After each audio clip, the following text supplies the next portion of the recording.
y aura des hommes. L'homme qui est assis en face de moi est un acteur, chanteur et, comment dire ça, un psychologue influenceur. Sur Instagram, il donne du temps et des réponses à celles et ceux qui lui posent des questions existentielles. Tourne ton téléphone et rapproche-toi un peu, c'est ça sa phrase signature. Alors il est là, très à l'heure, alors que moi je me suis carrément payé le luxe d'arriver en retard, n'importe quoi. Il a un t-shirt noir, des grosses baskets, un sweat kaki un peu passé, qu'il a refusé de poser près de mon sac, justifiant que ça n'était pas un sweat facile. On aura tout vu. Nous nous sommes confiés assez vite que nous avions l'un comme l'autre assez peu dormi. Ça promet. Ceci dit, je suis ravie de le recevoir. J'avais très envie d'en savoir plus sur lui. Je suis sûre que vous aussi. Bonjour Thomas Goldberg et merci beaucoup d'être mon invité dans Tant qu'il y aura des hommes. Merci beaucoup Julia de m'inviter. Je suis très très heureux d'être là. Bon, comment ça va ? C'est une belle période là. Là c'est cool. J'ai l'impression que tout se dirige un petit peu vers le mieux, que ce soit dans ma tête, autour de moi, dans le travail. C'est cool. C'est un joli moment. Est-ce que vous faites partie de ceux qui pensent que c'était mieux avant ? Ouais. Ah ouais ? Ouais. Je suis très très nostalgique. J'ai un gros souci avec mon enfance déjà qui était quand même assez joyeuse, assez calme, assez douce. Et en fait, ouais, toutes les choses de la vie qu'on rencontre à longueur de journée me font me dire que c'était beaucoup plus facile avant. Mais avant quoi ? Avant quand vous étiez enfant ? Ouais, jusqu'à mon adolescence. Ouais. Non, jusqu'à mon adolescence, en fait, j'ai ce souvenir d'entendre énormément « Ah, tu vas voir à quel point tu n'avais pas de problème à ce moment-là ». Et au moment où on me dit ça, j'ai 15 ans et je me rends compte que j'ai énormément de problèmes, de premier amour, à l'école, à machin. Et à ce moment-là, je ne comprends pas. Aujourd'hui, avec le recul, je comprends cette phrase et je me dis oui, à cette période-là, effectivement, je n'avais pas de problème. Est-ce qu'il y a néanmoins des choses que vous aimez dans notre époque et à l'âge que vous avez aujourd'hui ? Ouais, j'aime l'exploration des choses qui composent notre tête de manière générale, c'est-à-dire l'évolution du rapport homme-femme, l'évolution de la santé mentale. Il y a plein de jolies choses. Je pense que c'est cool par rapport à... Je suis tombé sur une vidéo sur TikTok ce matin d'une petite fille qui explique à sa petite sœur qu'elle a le droit de s'énerver parfois, mais qu'il faut respecter les gens. Voilà. Et en fait, ça me rassure parce que je me dis, OK, il y aura encore des vrais enfants bien éduqués et tout n'est pas noir comme on nous le dit à longueur de journée. Des vrais enfants sur TikTok ? Vous vous rendez compte que non, nous, on a pardon. une enfance... C'est filmé par un parent qui filme ses deux enfants qui ne sont sans image, sans rien, sans écran, et qui juste ont l'air d'avoir une jolie éducation complètement, et qui est dans un truc assez sain, justement un peu plus éveillé sur les sujets notamment de santé mentale qu'à l'époque, où en fait, moi, voir de petites filles de 4 ans parler du bien dans leur tête et du fait de s'énerver, etc., je suis pas sûr que ça se produisait autant avant, en tout cas de cette manière-là. Donc je trouve ça cool que ça évolue. Est-ce que dans l'époque qu'on vit aujourd'hui, vous aimez bien aussi la proximité avec vos 532 000 abonnés ? Dont moi, d'ailleurs. Comment vous avez tissé ce lien avec eux ? Ça s'est fait d'une manière très pudique, parce qu'en fait, moi, j'étais un peu au fond du trou pendant le Covid, et j'ai commencé à faire ces petites vidéos-là pour moi. En fait, en vrai, je savais que les gens étaient tout seuls chez eux, donc j'avais envie de partager ce truc-là, et je me suis dit, on est plein à être dans cette même situation, mais en fait, je regardais pas les commentaires au début, je regardais pas forcément même l'évolution du nombre de vues, en fait, ça m'était un peu égal. Quand j'ai commencé à voir les commentaires et les messages des gens... On va venir sur le fond, on va revenir tout à l'heure sur le fond de ces messages que vous postez, etc. Mais est-ce qu'il n'y a pas quelque chose de l'ordre de la séduction dans ces petites vidéos que vous postez ? Est-ce qu'il n'y a pas quand même une petite forme ? Vous avez un public très féminin, c'est arrivé avec le temps. Alors, pas tant que ça. Pas tant que ça. Sur TikTok, je suis à 60-40. J'ai quand même 40% d'hommes. J'ai pas TikTok, mais sur Instagram. C'est pareil. Vraiment, je pourrais montrer mes stats. C'est alors sur Instagram, ça doit être plus 75-25, mais je suis pas sûr qu'il y ait de la séduction dans le sens séduction comme on l'entend. Quand vous dites tourne ton téléphone et rapproche-toi un peu. À la base, rien du tout de l'ordre de la séduction. À la base, c'est vraiment un truc de câlin en fait. C'est un truc de partage. C'est un truc de parce que pour le coup. Je réponds à plein d'hommes. Je suis hétérosexuel et je n'ai pas envie de séduire des hommes de manière générale. Et pour le coup, il y a plein de fois où je réponds à des mecs et je suis tout le temps dans ce truc de petit sourire et de tourne ton téléphone. Et, donc c'était juste un câlin. Ouais. Okay. Ou alors peut-être que c'est mon état naturel qui crée ce truc-là et qui donne l'impression. Est-ce qu'il y a quelque chose qui vous a particulièrement touché ou réjoui ces derniers jours ? Ouais. Ma maman qui commence à réussir à dire merde, notamment dans son travail au bout de 40 ans. Et qui commence enfin à réussir à dire non et à dire merde aux gens avec qui elle travaille qui sont pas assez bienveillants avec elle. Et ça vous a fait très plaisir. Ouais, grave. Vous êtes un artiste aux multiples talents, on va évidemment revenir sur chacun d'entre eux, mais est-ce que cette multiplicité de casquettes, cette façon de vous exprimer, c'est une nécessité ou c'est encore une exploration de qui vous êtes? Est-ce que vous savez qui vous êtes aujourd'hui, Thomas Goldberg? Zéro. C'est ça. J'ai aucune idée. C'est purement de l'exploration. On m'a imposé un truc qui est le cinéma quand j'étais petit. Du coup, je me suis retrouvé dans ce truc-là sans me poser de questions pendant des années. Au final, je me suis rendu compte que ça me passionnait pas tant que ça. Au final, aujourd'hui, je viens de retourner une série où j'ai le rôle principal, là, que j'ai tourné pendant 6 mois. J'étais le plus heureux du monde, donc je me rends compte que j'aime quand même ce métier, alors que j'étais persuadé de l'aimer depuis 5 ans. Je suis en train de tomber amoureux de la musique. Je me retrouve à faire des conférences. Là, j'ai fait une conférence TEDx d'éloquence. Je suis pas dans mon élément, mais pourtant, je kiffe. Donc, en fait, ça m'ouvre des portes. Dans ma tête, des envies et tout, donc je me cherche, j'en sais rien. Vous avez quel âge? 27. Pourquoi vous avez accepté de venir dans Tant qu'il y aura des hommes? Parce que je trouvais ça intelligent et haut de gamme. Ça, c'est sympa. Contrairement à pas mal de podcasts sur lesquels je peux tomber. Alors Thomas, vous le savez, dans Tant qu'il y aura des hommes, il y a une question à laquelle vous ne pouvez pas échapper, c'est votre définition de ce que c'est que d'être un homme de 27 ans. Qu'est-ce qui vous définit comme homme? Mon hypersensibilité, je pense. Mon syndrome de l'imposteur, ma peur du jugement. En fait, je crois qu'on est dans une époque où c'est difficile, quand t'es un mec, de pas se mettre dans une des deux cases, qui est celle de soit être un gros mal alpha qui a hyper confiance en lui et qui cache les choses bien au fond de lui-même et qui n'en parle pas, ou à l'inverse, d'être dans un truc hyper exacerbé de j'accepte mes émotions et tout. Et en fait, cette dualité, elle est un peu particulière parce qu'il y a des moments où t'as envie d'être l'un et des moments où t'as envie d'être l'autre. J'ai été entouré par des femmes et j'ai plus grandi avec des femmes qu'avec des hommes dans ma vie. Donc je crois que j'ai une espèce de capacité à ne pas trop me juger sur tout ce qui est justement la pudeur, la sensibilité. Et c'est pour ça que j'en parle autant sur les réseaux. C'est qu'en fait, moi, j'ai pas de tabou avec tout ça. Et je trouve ça assez con que les hommes en aient plus que les femmes par rapport à ce truc-là, et que les femmes aient plus une capacité à parler des choses et à se dire, OK, il n'y a rien de grave. En tout cas sur ce sujet-là. Et du coup, ouais, je suis... On a peut-être moins appris aux petits garçons. Mais c'est sûr. Qu'ils avaient le droit de pleurer, qu'ils avaient le droit d'avoir des sentiments, qu'ils avaient le droit d'être tristes. Évidemment. Évidemment, en fait, je pense qu'on est sur vraiment là une espèce de normalité. C'est-à-dire que vraiment, ce serait bizarre que les hommes aient l'habitude de ça. Parce qu'en fait, vraiment, on est sur une construction qui est là depuis tellement d'années, et même depuis peut-être plusieurs siècles. Là, on est sur un apprentissage qui est tellement court, je trouve qu'on évolue déjà très bien en très peu de temps. Il y a des choses qui changent et c'est très bien. Et voilà, je pense que... Enfin, moi, en tant qu'homme, je sais pas. Je t'avoue, je crois que je me pose pas la question de... Je crois que je m'en fous de mon genre. Oui, je suis un mec, oui, ok, il y a plein de choses qui me définissent en tant qu'homme, mais en fait, je me prends déjà tellement la tête avec ma tête que... voilà. Est-ce qu'il y a des figures masculines qui vous ont particulièrement marqué, qui ont fait quand même en partie l'homme que vous êtes aujourd'hui?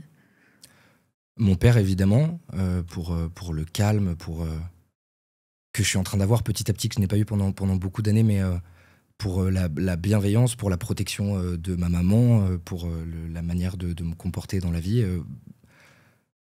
Sinon, j'ai pas énormément de figures masculines, c'est quand même beaucoup plus de figures féminines. Vous n'avez pas de héros? Il n'y a pas de types qui vous ont inspiré, qui vous ont donné envie de devenir un mec bien? De mec, je crois pas. Il y a des mecs qui m'ont touché quand même, évidemment. Mais en fait, comment dire, c'est lié à des trucs très précis. C'est-à-dire que Grégory Le Marchal m'a hyper aidé, et m'a hyper aidé à me libérer sur justement la personne que je pouvais être par rapport à tout ce truc de sensibilité, etc. Mais on parle d'un enfant, on parle de moi à 8 ans, donc c'est un parcours qui est... Comment Grégory Le Marchal vous aide? C'est quoi l'histoire? En fait, c'est la première personne dont j'ai été un peu fan, où je suis allé le voir en concert et tout, et j'ai eu la chance du chanteur complètement, qui est décédé de la mucoviscidose en 2006, et j'ai eu la chance d'aller le voir en concert et après de le rencontrer et de parler un peu avec lui et de passer un peu du temps avec lui. Et en fait, c'est quelqu'un qui à la télé française, dans des trucs de télécrochet et tout, a été un des premiers à s'ouvrir un petit peu sur, à travers sa maladie évidemment, mais sur ce qui pouvait le toucher et ce qui n'allait pas. Et en fait, ce truc-là m'a fait me dire, ah ok, ça peut être cool, ça peut être stylé, en fait, de dire que ça va pas et rien n'est grave. Donc voilà, c'est le premier souvenir que j'ai de quelqu'un qui assume ses faiblesses, en tout cas. Votre père, lui, il les assume pas? Pas de la même manière. Mon père, il est régleur de cascade dans le cinéma. Il a fait 40 ans de judo. Il a été judoka professionnel. Ouais. Il est très calme, il est très droit. Il cache énormément de choses qui ne vont pas très bien. Il a perdu son papa quand il était jeune. Il a aidé ma grand-mère pendant des années. Enfin, c'est un mec exemplaire pour un milliard de choses. Pour parler de lui quand ça va pas trop. Thomas, moi je pense que pour bien connaître mes invités, il faut reprendre au début de l'histoire. Alors j'aimerais bien savoir où vous êtes né et où vous avez grandi. Je suis né dans le 12e à Paris et j'ai grandi à Sainte-Geneviève-des-Bois dans le 91, dans l'Essonne. Dans quel milieu social vous avez grandi? Ça allait, mais j'ai 2 parents donc, qui travaillent dans le cinéma, mais ma maman est coiffeuse et mon père est cascadeur, donc c'est pas des métiers qui gagnaient tant que ça, mais c'était une belle époque. En tout cas, moi j'ai le souvenir que ça allait un petit peu mieux, que ce soit financièrement ou dans l'énergie de tout ce qu'on vivait. Ça a été très bien. Quel genre de parents ils ont été avec vous? Merveilleux. J'ai jamais rien caché, j'ai toujours parlé de tout. J'ai jamais caché que j'avais fait le mur, j'ai jamais caché que j'avais bu de l'alcool, j'ai jamais caché que j'avais fumé un joint, voilà.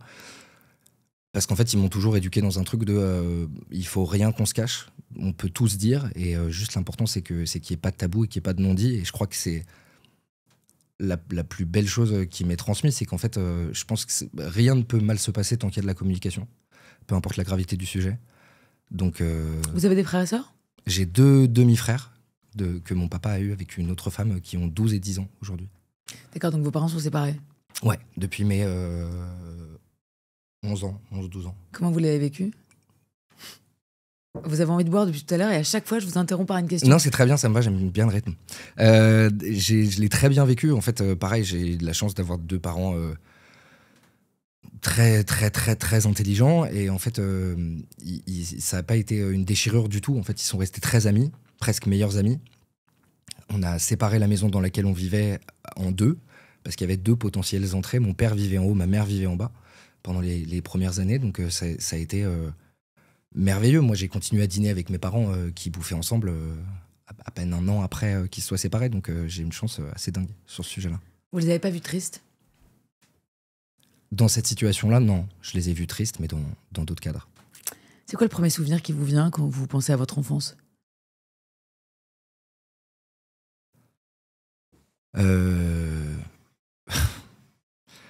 Moi, en vacances Putain, c'était où? En vacances en Martinique. Non, pas du tout en vacances. J'étais allé rejoindre ma maman qui était en tournage. Et là, j'ai eu un souvenir de moi dans la piscine qui était en train de me cacher. J'avais une nounou qui me gardait. Et en fait, je lui avais fait vivre un enfer. Et j'étais en train de me cacher dans la piscine de l'hôtel. Et elle qui me cherchait absolument partout. C'est ça qui m'est venu. Vous étiez un petit enfant facile ou Non. Ah. Non. J'étais pas très dur, mais ouais, c'était compliqué. Parce que là, quand on vous voit très calme, très posé, très reconnaissant de l'enfance que vous avez eue, on vous imagine pas du tout turbulent? En fait, j'ai toujours eu beaucoup de mal avec le non, avec le fait de devoir aller contre mon instinct. Et du coup, il y a des choses qui forcément ne m'allaient pas. Et j'ai eu la chance d'avoir des parents assez laxistes. Pas trop, j'ai l'impression, mais assez laxiste, qui du coup forcément m'a poussé à m'autoriser plus de choses quand j'étais petit. Je crois que c'est devenu très compliqué à la préadolescence, surtout quand j'ai commencé à avoir l'impression que mon cerveau était assez construit pour que je puisse donner mon avis et valider les choses que je croyais et aller contre mes parents. Mais ouais, j'étais pas facile. À quoi ça ressemblait les fêtes chez vous quand vous étiez enfant? Krawa, alors je sais pas de quelle fête on parle. Si on parle des fêtes, moi, genre les goûters ou les trucs avec les copains de l'école. Ah non, les dimanches, les déjeuners du dimanche ou les fêtes de Noël ou. Bah c'est fou, c'était fou. J'ai un souvenir là d'été où en fait il y avait des parents de mes potes avec leurs enfants avec qui j'étais à l'école et tout qui venaient chez moi. On faisait des batailles d'eau dans ma maison à minuit avec la musique à fond. C'était très très très très très joyeux. Il y avait vraiment un truc. C'était fou. C'est vraiment mes souvenirs. Et pour le coup, quand j'en parle avec mes parents, c'est assez véridique quand même, je crois. Il y avait un truc de bonheur assez global. Ça faisait la fête beaucoup. Voilà. C'est quoi votre Madeleine de Proust? Le goût de votre enfance?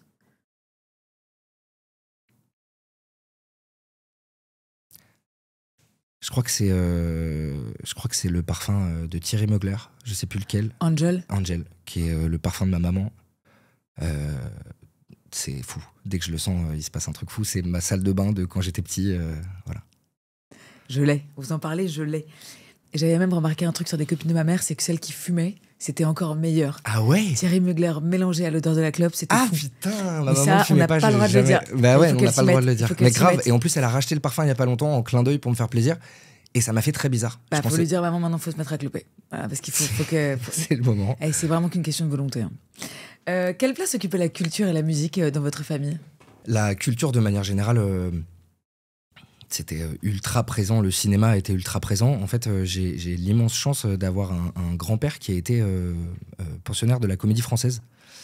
Et qui, Attendez, racontez-moi toute cette famille-là. Donc, vous avez une Ouais. mère coiffeuse de cinéma, un père régleur de cascade dans le cinéma, ouais, un grand-père qui s'appelait comment? Christian Haas, et qui était donc à la Comédie Française, qui était dans toute la troupe de Galabru, de Belmondo, enfin voilà, tous ces gens assez lunaires, et qui est un monstre de théâtre et d'opérette. Et en fait, du coup, j'ai eu toute cette culture assez tôt, assez jeune. Je suis allé le voir au théâtre. Ma maman m'a montré énormément de films, énormément de choses. Musicalement, c'était un peu... oui, j'ai une grosse culture musicale dès mon enfance, mais un peu compliquée, parce que c'était que du français. Et du coup, tous mes potes qui me disent « Mais moi, ma mère écoutait Tupac quand j'étais petit ». Non. Moi-même, mon père écoutait Serge Lama et ma maman écoutait Brassens. C'est laquelle votre préférée de Serge Lama? Je suis malade, je crois que ça me met un truc qui me la n'existe faites pas. Non, jamais de la vie, absolument pas. Pourquoi? Bah, mettons de l'autotune, mettons une prod derrière, et je suis pas encore en confiance assez du tout pour Ah ouais pouvoir faire ça. J'ai un syndrome de l'imposteur dans la musique qui est colossal, là encore. Ouais. Je vais devoir faire mon premier concert dans 5 mois, on va voir. Un mot pour décrire votre adolescence. Curiosité. Ah ouais. Ouais, donc C'est-à-dire à tous les niveaux. C'est-à-dire que j'ai été très précoce pour tout. Toutes les bêtises, je les ai fait très tôt. J'ai goûté aux choses qu'on n'a pas le droit de goûter très tôt. En fait, c'est un mélange entre exploration et flemme, si je peux en donner deux au lieu qu'un. Ça donne quoi? Bah, c'est qu'en fait, j'explorais toutes les choses qui titillaient ma curiosité de préadolescent qui est en train de grandir. J'avais envie d'explorer ma sexualité, l'alcool, la cigarette, le cannabis, les nuits blanches, les boîtes de nuit, la conduite en voiture, peu importe, j'avais envie de tout explorer le plus tôt possible. Vous avez pris des risques? Vous êtes mis en danger à 13-14 ans? Non. Non, je crois que j'ai jamais justement passé le pas du truc soit un peu dangereux, soit grave, soit... Non, j'ai fait des bêtises, mais des petites bêtises. Je me suis toujours arrêté au moment où... C'est quoi la plus grosse bêtise que vous ayez faite? Là, c'est la mère de famille qui vous parle. Et ça va très mal Mais se on passer. parle de toute ma vie ou c'est jusqu'à... Non, on parle de votre adolescence. Ok. Jusqu'à quel âge max? Parce que là, j'ai un gros truc en tête, mais j'avais plus de 19 ans. Donc ça marche Allez-y, pas. balancez-moi celui-là. Ça marche? Allez-y. Ok, j'étais avec 30 grammes de bœuf à Gare Montparnasse pour prendre le train pour aller en tournage. Quelle idée. Bah, parce que j'allais passer 2 mois en tournage dans le sud et je fumais beaucoup de cannabis à l'époque et du coup je me suis dit bah écoute partons avec directement et je me suis fait arrêter par les flics devant la gare parce que j'ai eu l'intelligence de fumer un joint avant de prendre le train. Malin. Voilà et moment de lucidité extrême, je m'en suis sorti avec une espèce de manip bizarre où j'ai montré, au moment où ils fouillaient ma valise, j'ai montré une boîte de mélatonine que j'avais ramenée de Los Angeles, qui n'est donc pas légale en France. Je leur avais dit, j'ai ça qui est pas légal si jamais, et du coup j'ai réussi à détourner l'attention. Donc ils n'ont pas vu la bœuf? Non, et en fait en plus je tournais, donc j'ai sorti mon scénario en pleurant parce que vraiment j'étais au fond du gouffre. Je me suis dit, si là je prends pas mon train, je vais au commissariat et que je suis pas en tournage demain, là c'est grave.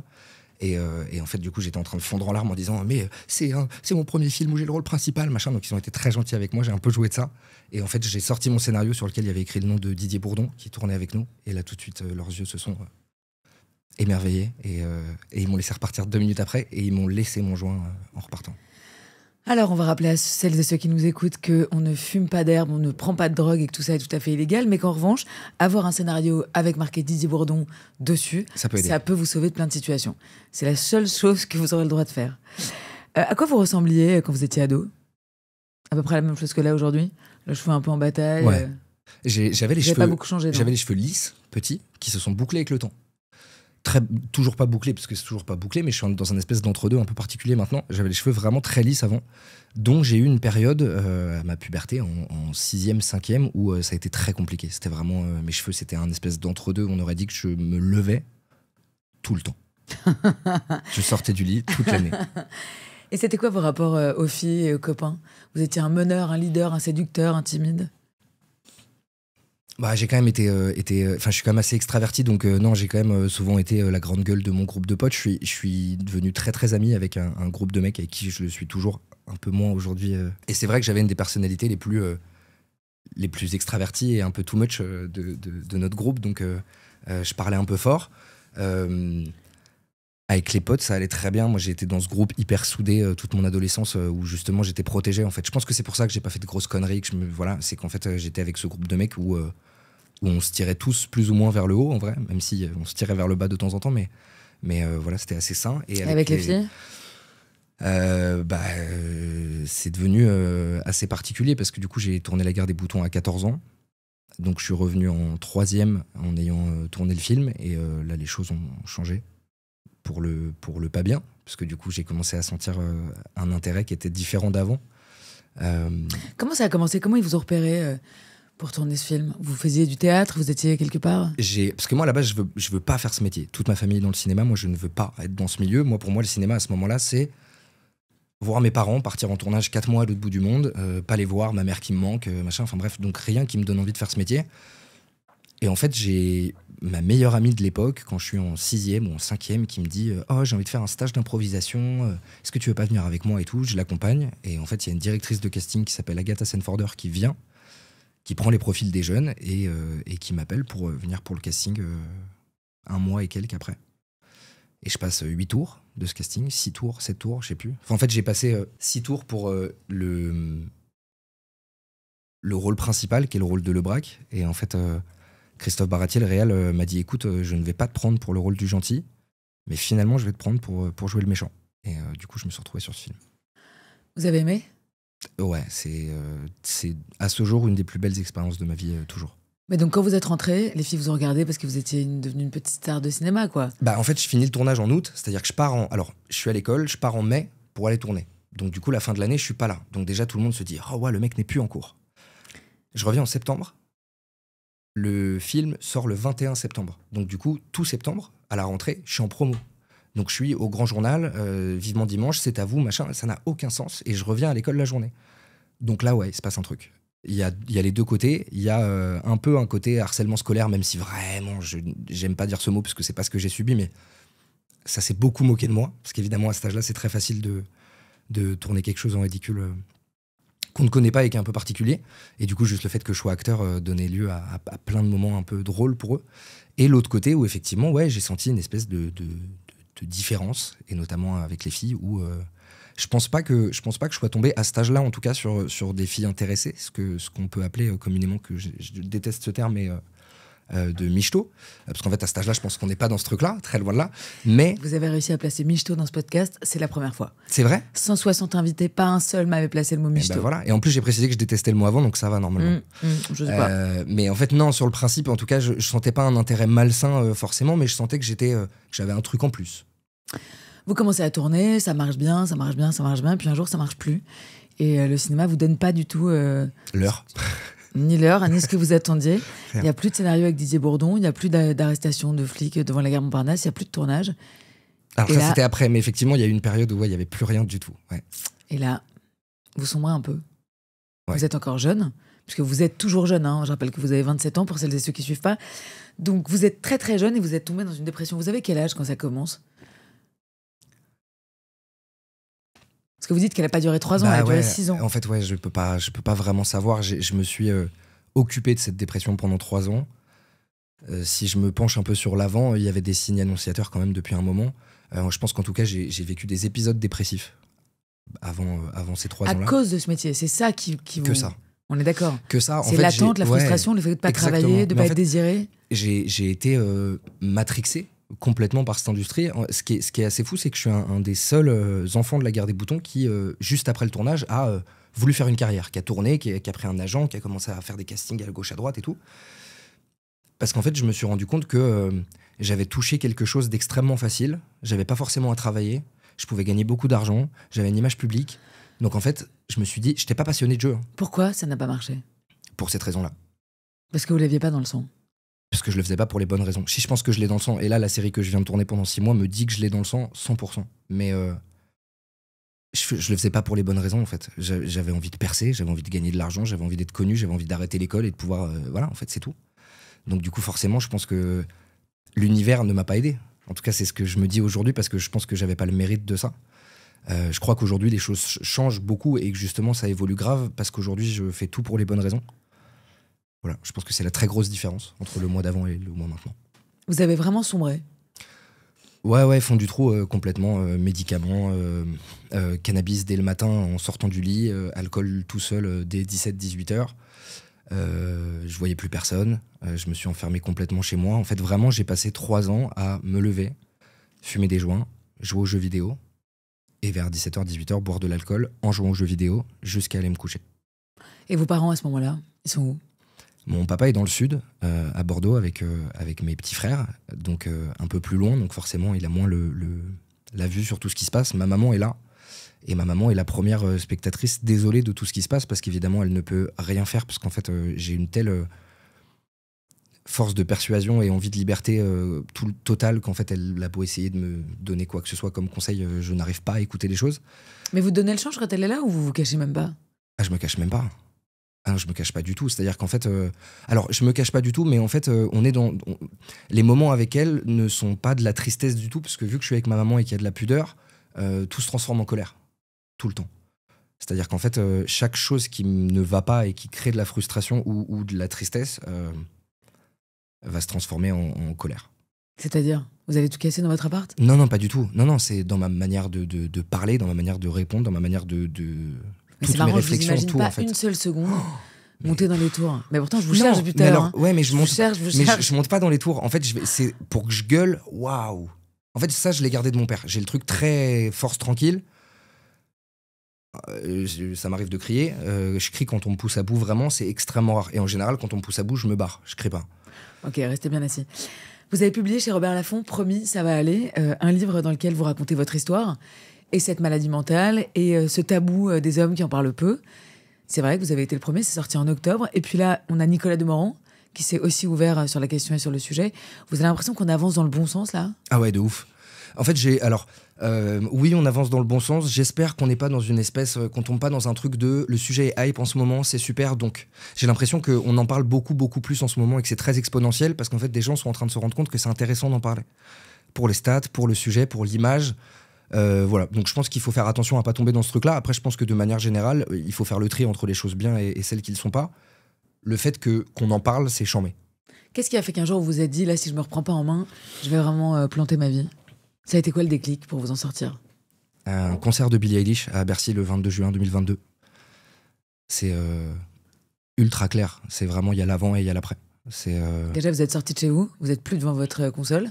Ouais, alors ça faisait quelques mois parce qu'en fait, avec les vidéos, j'ai commencé à avoir petit à petit une pseudo-carrière d'influenceur qui s'est faite. Et du coup, je commence à être invité à des événements, à des soirées, à plein de trucs. Et je commence à être invité par Live Nation, qui est un tourneur de musique, donc qui s'occupe de la tournée et des concerts des artistes, qui commence à m'inviter à Bercy un peu tout le temps. Mais quand je dis tout le temps, c'est vraiment, là, en 3 ans et demi, j'ai dû faire 250 concerts, je pense. Wow. Je suis 2 à 3 fois par semaine à Bercy en moyenne. En fait, j'ai eu un déclic complet le jour où j'étais au concert de Billie Eilish parce que j'avais pris des antidépresseurs déjà 6 mois avant, donc ça s'améliorait. Je sentais les choses qui se stabilisaient en tout cas un petit peu plus, mais pas de déclic du tout. Et en fait, Billie Eilish, qui est la première et la seule personne de qui je suis vraiment fan et de qui j'ai réellement compris en fait ce que ça voulait dire d'être fan.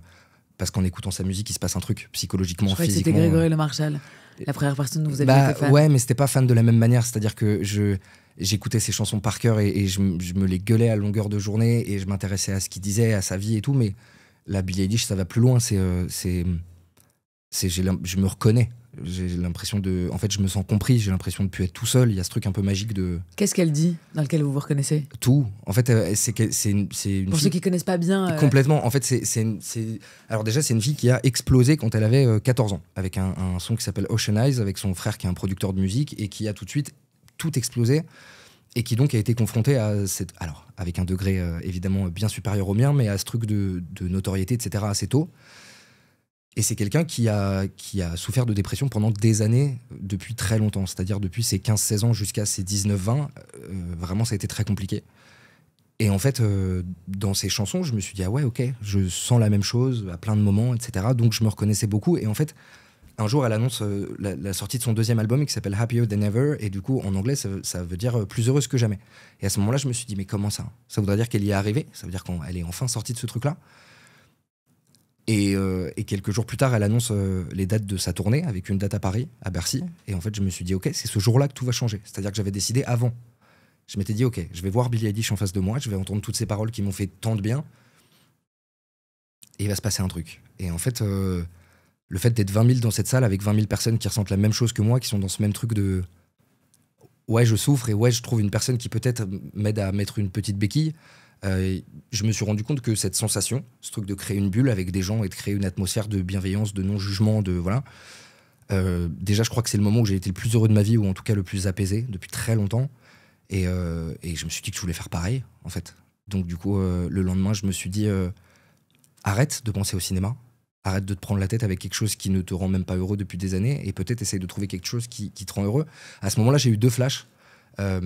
Un de moi à 10 ans en train de chanter le premier album de Justin Bieber dans mon salon avec une bouteille de sauce ranch dans la main, et vraiment de parler comme si j'étais à un concert, de parler à un public et tout. Et de moi, quelques années plus tard, avec le premier album de Nekfeu, pareil, à l'apprendre par cœur, à essayer de le disséquer pour le rapper pareil que lui et tout. Et à ce moment-là, je me suis dit, mais gars, en fait, fais des concerts. Fais des concerts. Donc il y a eu un déclic monumental, parce que d'un coup, il n'y avait plus d'attente, il n'y avait plus de flemme, il n'y avait plus rien d'autre que du travail, de la motivation et de l'acharnement, en fait. Mais comment on arrive à arrêter de boire comme ça? J'ai pas arrêté. J'ai pas arrêté de fumer. Je suis en chemin, je vois un addictologue depuis 2 mois et ça avance. Mais vous êtes plus dans le même état que celui que vous décriviez avant. Vous commencez pas à boire tout seul à 17h dans votre salon? Parce que je travaille. Parce que... Vous mettez des garde-fous? En fait, ma tête... Non, parce que les moments où je travaille, je suis tout seul chez moi sur mon ordi, et je pourrais retomber dans la même chose, en fait, parce que le schéma n'est vraiment pas loin. Et pour le coup, je fume encore du cannabis et ça va mieux. Qu'est-ce qu'on a dit sur la drogue? Thomas, c'est pas une émission pour faire la pub de la drogue, là? Il faut arrêter avec ça. Mais j'essaie d'être honnête. Après, je peux dire que je fume plus si ça vous arrange, mais je suis pas sûr. La tête de petit garçon. Mais non, évidemment, et on fera autant de prévention qu'il faut. Moi, justement, j'ai envie de libérer la parole sur tout ça, et je suis le premier à diaboliser le cannabis à longueur de journée. Mais ouais, en fait, en tout cas, je pense que ce qui change, c'est le fait que j'ai un but, en fait. C'est tout con. Genre, j'ai envie de me lever le matin. J'ai envie d'être là. Voilà. Je plaisante qu'à moitié sur le cannabis, parce qu'on sait très bien que beaucoup appellent ça des drogues douces, mais c'est pas du tout une drogue douce. Mais c'est la pire. Voilà, et ça, il faut quand même le rappeler. Mais évidemment. Et c'est pour ça que on peut pas laisser des gens imaginer que pour tout le monde ce soit facile et ce soit faisable de fumer des spliffs toute la journée et d'avoir une vie. Mais c'est même... c'est le cas pour personne. C'est-à-dire que là, si vraiment on rentre dans le sujet, je suis en train de me battre avec ma tête à longueur de journée, parce que je sais à quel point je suis 1000 fois mieux sans, mais à tous les niveaux. Je parle même pas. Mais l'addiction, c'est une maladie, et ça aussi on peut le dire. Mais évidemment. C'est-à-dire qu'on n'a pas choisi d'être addict à quelque chose, et c'est une maladie que vous essayez donc de soigner et de combattre. Exactement. Et en fait, pour revenir sur le truc de la drogue douce, moi, pour aller encore plus loin, c'est pas le cannabis la pire des drogues, c'est le cannabis et l'alcool. C'est-à-dire que vraiment les deux sont deux trucs ultra dédramatisés dans notre pays. L'un qui est autorisé, où t'en achètes à tous les coins de rue, l'autre qui est pas autorisé, mais pour autant t'achètes des grinders et des feuilles slim en tabac, donc finalement c'est que ça va. Et en fait, il y a une telle consommation chez les jeunes en France, c'est absolument dramatique, voire gravissime, parce que justement, on nous dit à quel point ça va. En fait, pour le coup, si on est si peu à prendre de l'héroïne ou du crack à longueur de journée, c'est parce qu'on sait que ça nous détruit la gueule en 2 secondes. C'est pareil.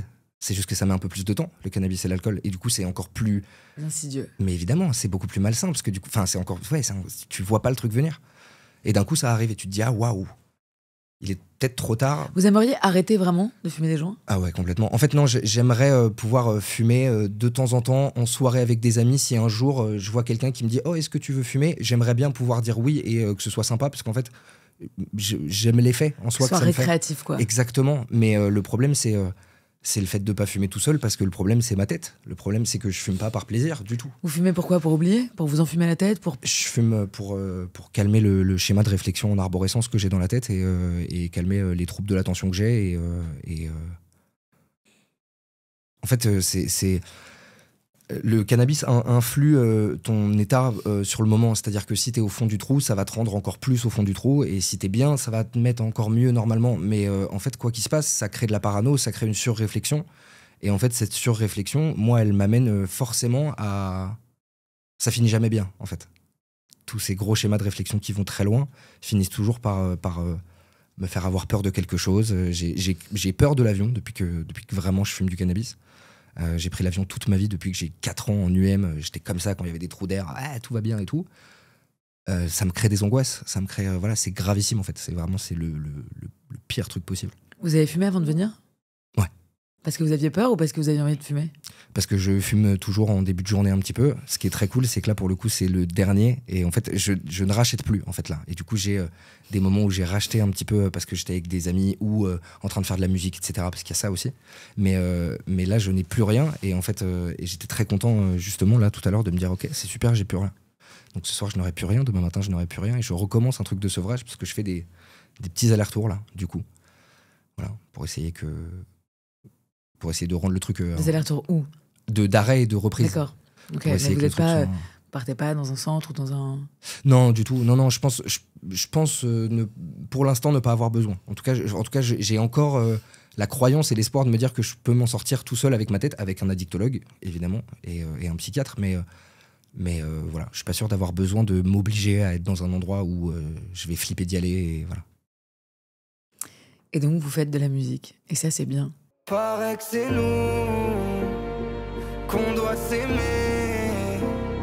C'est l'univers qui a décidé. Mais faut déjà qu'on le mérite. Je veux que toi à la mairie. Mais dès que tu me fais mal, j'ai mon cœur en Amérique. Les oiseaux chantent, je suis toujours pas endormi. Je me réveille avec le cerveau qui tournait. Même à 15h, t'as toujours rien envoyé. L'aspirine coule et j'essaie de me réveiller. Y'a que l'espoir de ton message qui sonne. Et pourtant c'est le néant. Et l'orage a grondé. Comment on peut décrire votre style ? C'est entre le rap et la chanson ? Je me cherche énormément en fait encore. Il y a du rap évidemment parce que j'ai toutes les influences de rap français depuis 2010 que j'écoute et qui m'ont un peu forgé musicalement. J'ai toute la base de variété française qui donc me vient de mes parents et à laquelle... Toujours pas de Serge Lama ? Non, toujours pas. Toujours pas de Serge Lama. Okay. D'accord. Tu l'auras pas, hein, je te le dis.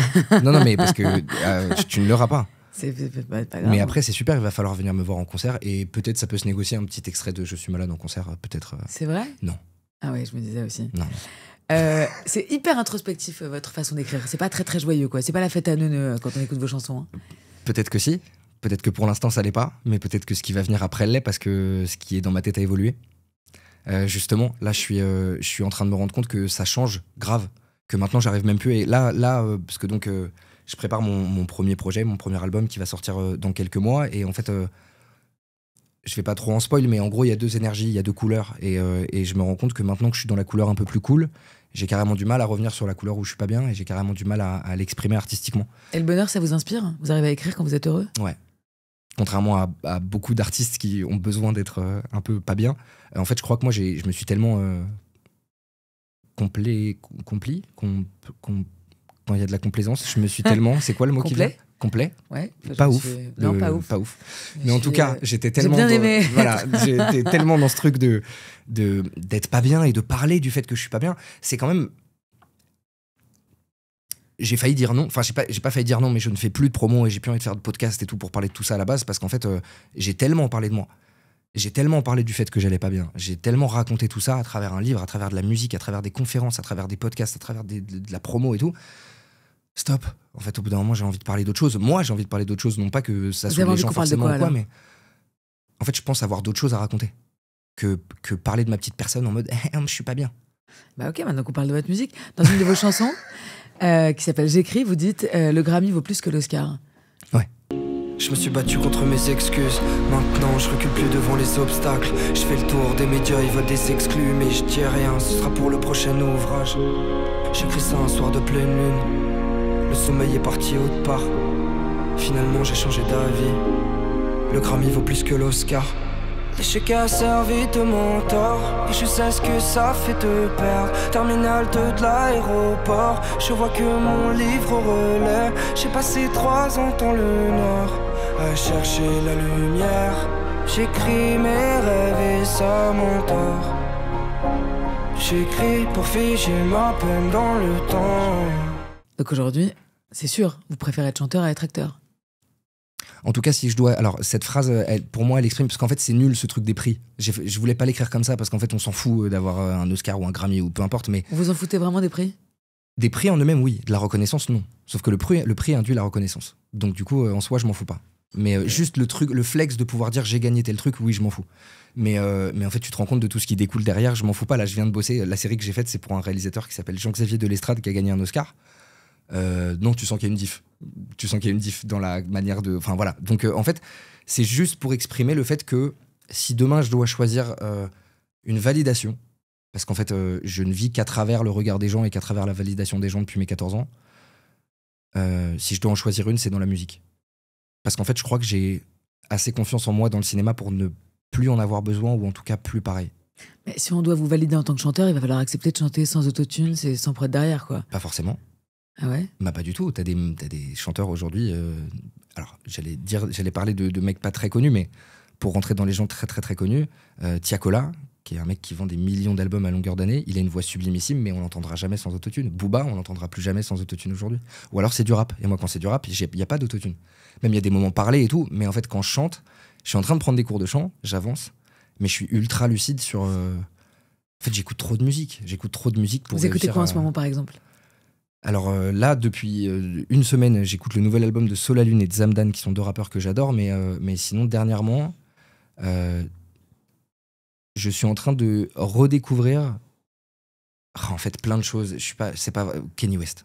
Je suis Kanye West à fond. C'est dramatique, puisqu'humainement, c'est en train de devenir la pire personne qui existe. Enfin, en tout cas, il est gravement malade, lui, pour le coup. Bipolarité extrême et tout, donc c'est compliqué de se rattacher à l'humain. Mais musicalement, ouais, je suis assez fou de ce que fait ce mec. Ça me fait beaucoup de bien. Vraiment le côté juste thérapeutique de... Pas les paroles, pas le texte, juste musicalement ce qui se passe. Le choix des accords, le choix des instruments et tout. Il y a un truc qui me... Ah. Voilà. Est-ce que Goldberg, c'est juif, comme nom de famille ? Ouais. Vous êtes juif ? Non. Parce que c'est donc... ça se transmet par la mère. Et en fait, moi, c'est du côté de mon papa. Et mon papa n'est pas juif non plus, puisque c'était son papa lui-même. Donc vous avez aucune tradition juive, vous avez jamais fait Pessah, Kippour, machin ? Zéro. Et même, non, aucune éducation. J'ai une sensibilisation à toute l'histoire, notamment de la Shoah, etc., parce que c'est évidemment un sujet qui touche mon père grave, et du coup, c'est un truc qui m'a transmis. C'est vient d'où votre famille ? Ashkénaze à fond. Et Pologne, entre autres. Pologne et Hongrie, du côté de ma maman. Okay. Je suis vraiment Europe de l'Est de malade. Voilà. Et en fait, du coup, non, rien du tout. Si ce n'est un super nom de famille de producteur américain.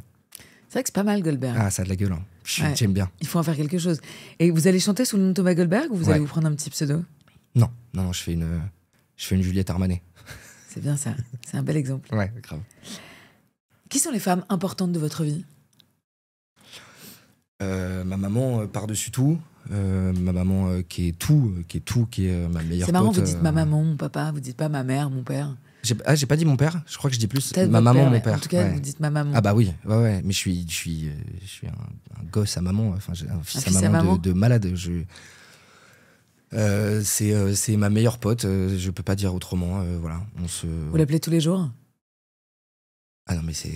Alors là, franchement, pardon, mais si vous n'avez pas vu la tête de Thomas Goldberg qui me regarde avec des yeux ahuris... Ah oui, pardon. Non, mais en fait, t'as pas compris. J'ai des messages tous les 2 heures. Toutes les 2 heures. Elle est rassurée, là, elle sait que vous êtes ici avec moi, que ça va bien se passer. Oui. Mais elle attend le coup de fil d'après. Ah mais évidemment, elle veut savoir comment ça s'est passé. Vous allez lui dire quoi ?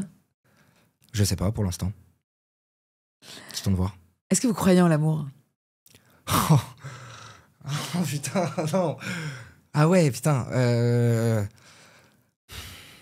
Ouais, je crois en la passion et la tendresse, en tout cas. Vous avez déjà été amoureux ? Ouais. Je viens de l'être.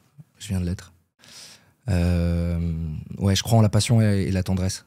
Mais la passion, ça dure pas ? Et du coup, je pense que ça se transforme en tendresse. D'accord. Et c'est pas frustrant quand ça se transforme ? Je l'ai pas vécu encore. Et justement, c'est les questions que je suis en train de me poser, c'est ce truc de... En fait, moi, je crois en l'amour parce que je crois très fort au truc de... J'ai écrit un film qui peut-être ne sortira jamais et qui verra jamais le jour, mais qui s'appelle Âme Sœur. Et en fait, je crois très fort à ce truc de deux personnes qui pourraient, plus qu'avec les autres, être liées vraiment et qu'il y ait deux personnes. J'aime ce truc-là. La vie me fait me rendre compte que finalement, c'est pas forcément une vérité absolue. Je me raccroche à plein de rêves de gosse, à plein d'envies. Voilà. Je sais pas trop. En fait, plus le temps passe, plus je me rends compte que... Vous pensez qu'on peut avoir plusieurs grands amours dans notre vie ? Ouais.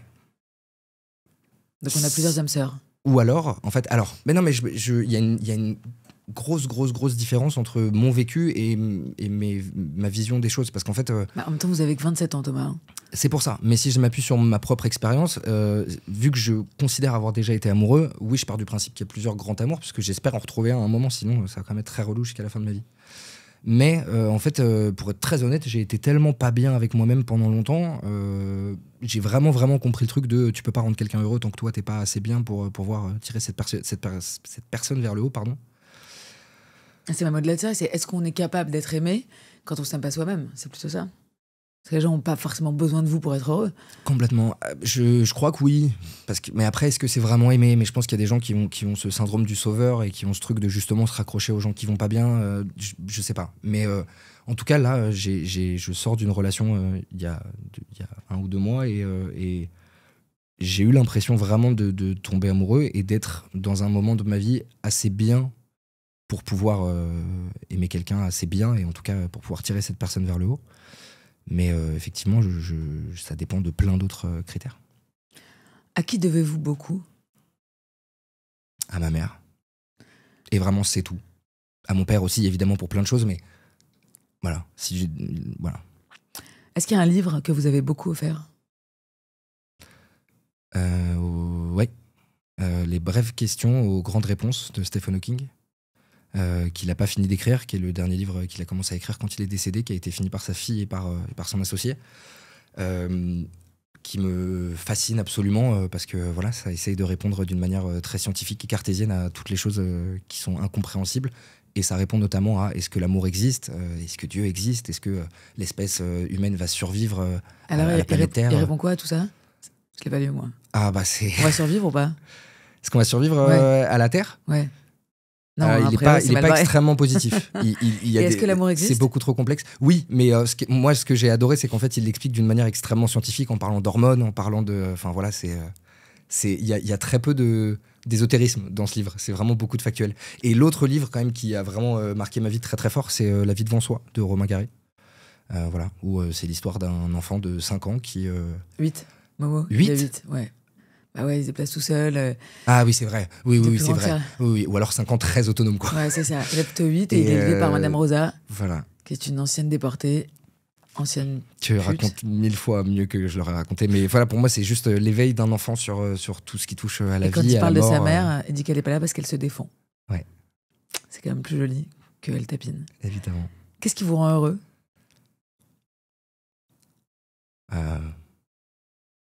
Mon travail. Quel a été le plus beau jour de votre vie ? Je crois que c'est le 22 juin 2022, en vrai. Donc le fameux concert de Billie Eilish. Ouais. Pourtant, j'en ai pas énormément de souvenirs. Hein. J'ai eu un blackout d'émotions complet. J'ai un énorme trou de ce qui s'est passé ce soir-là. Pour quel défaut chez les autres avez-vous le plus de tendresse ? La gentillesse. C'est un défaut, la gentillesse ? Ouais. Qu'est-ce que c'est que cette connerie ? En fait, je pense que faut qu'elle soit bien placée. En fait, c'est un mélange. J'allais dire à la base, la crédulité. Mais en fait, pour moi, c'est un mélange des deux. J'ai énormément de tendresse pour les gens qui sont un peu trop gentils, qui ne se rendent pas compte qu'ils se font avoir et qui, du coup, en souffrent beaucoup. C'est de la naïveté, non ? Plutôt que de la gentillesse. Oui, mais du coup, juste la naïveté tout seul, c'est juste être tête en l'air, entre guillemets. C'est juste pas se rendre compte des choses. Alors pour moi, c'est vraiment lié au fait de donner. C'est des gens qui, parce qu'ils donnent beaucoup, ne se rendent pas forcément compte... peut-être mettre des œillères, en fait. Ok. Est-ce que quelqu'un vous manque ? Ouais. Qui ? Mes meilleurs amis, de qui je me suis éloigné depuis quelques années. Très fort. Pourquoi vous êtes éloigné d'eux ? Parce qu'ils n'ont pas été là quand j'étais au fond du trou pendant ma dépression et que j'ai pas su leur dire et que du coup, moi, je me suis éloigné. Eux m'ont laissé m'éloigner. Et voilà. Et du coup, il y a des choses que j'ai perdues mais que je suis en train de retrouver là, petit à petit. Mon chien, qui était mon meilleur ami et la personne de qui je me sens le plus proche de l'histoire de l'humanité. Voilà, qui s'appelle Shadow, qui est un super Jack Russell. Qu'est-ce que vous avez commencé que vous n'avez jamais fini? Oh, tellement de choses.